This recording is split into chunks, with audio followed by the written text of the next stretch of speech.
Chupa limão, filha, chupa. Que limão gostoso, mãe. Eu acho chupando limão pela primeira vez.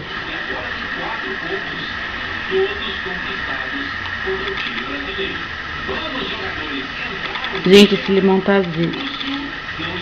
Parece que ela tá comendo a coisa mais doce do mundo. Olha isso.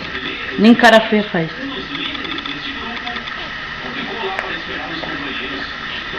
Tá gostoso, filha? Mãe, que limão mais gostoso esse.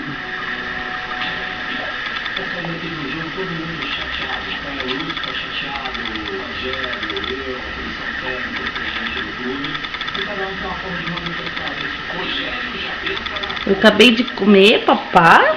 Mamãe fez uma sopa de legumes. E agora a mamãe deu um limão pra mim.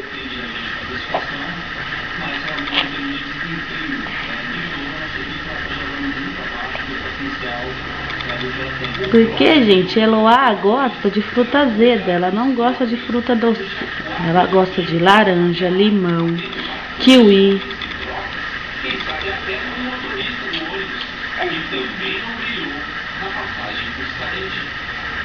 Siriguela. Né, filha?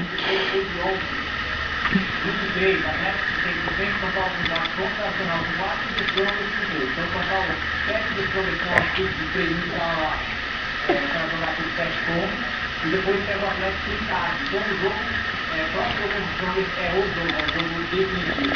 Ontem o Boca Juniors enfrentou o Nacional. E aí é tal, Que gostoso, mamãe. E aí o próprio nome de Kevin bateu o 24º gol na história da Libertadores. Pronto, agora já era. Olha o que sobrou do limão. Olha o que sobrou do limão. Nada. Nada sobrou. Mãe vai pegar outro. Pera.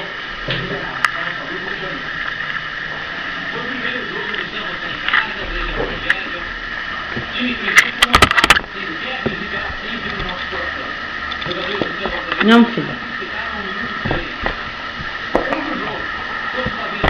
Toma outro.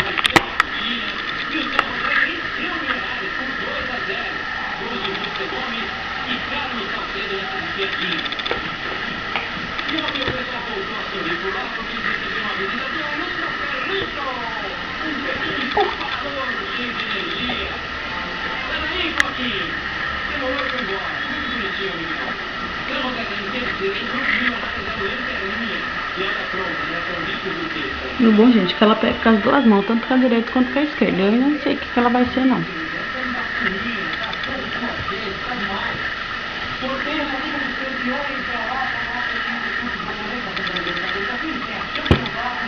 Não quer mais?